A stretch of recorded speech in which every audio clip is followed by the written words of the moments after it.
हीरा दादा जोहार, मोती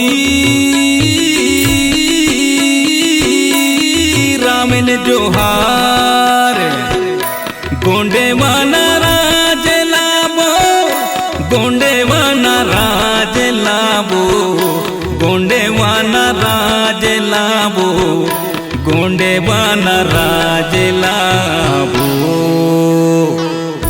गोंडेवाना राज लाभो, गोंडेवाना राज लाभो, गोंडेवाना राज लाभो, गोंडेवाना राज लाभो। जल जंगल जमीन ला बचावो, गोंडेवाना राज लाभो, मुठी मुठी चावले बचावो, गोंडेवाना राज लाभो। जल जंगल जमीन ला बचावो, गोंडेवाना राज लाभो, मुठी मुठी अन्न ला बचावो, गोंडेवाना राज लाभो।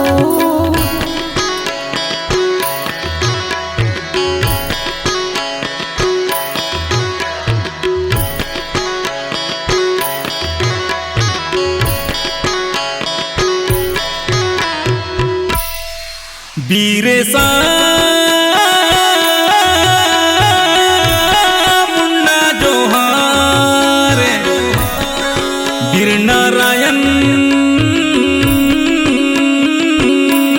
सेवा जोहार, गोंडेवाना राज लाभो, गोंडेवाना राज लाभो, गोंडेवाना राज लाभो, गोंडेवाना राज लाभो।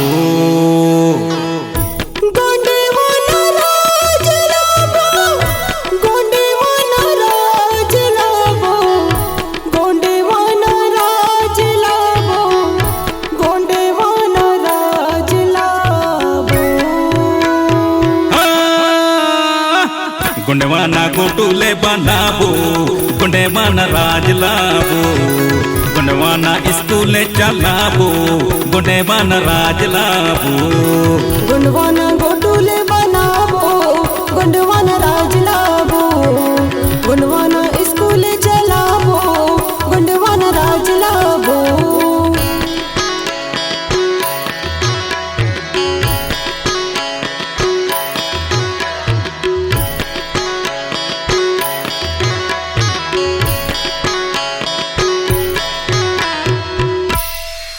दूरेगा पाती जोहार, गड़े मंडला के रानी जोहार, गोंडेवाना राज लाभो, गोंडेवाना राज लाभो, गोंडेवाना राज लाभो, गोंडेवाना राज लाभो। गोंडेवाना राज लाभो, गोंडेवाना राज लाभो, गोंडेवाना राज लाभो, गोंडेवाना राज लाभो। 1 to 10 फार्मूला चलावो, गोंडेवाना राज लाभो, G7 यसेला चलावो, गोंडेवाना राज लाभो। 1 to 10 फार्मूला चलावो, गोंडेवाना राज लाभो, G7 ऐसेला चलावो, गोंडेवाना राज लाभो।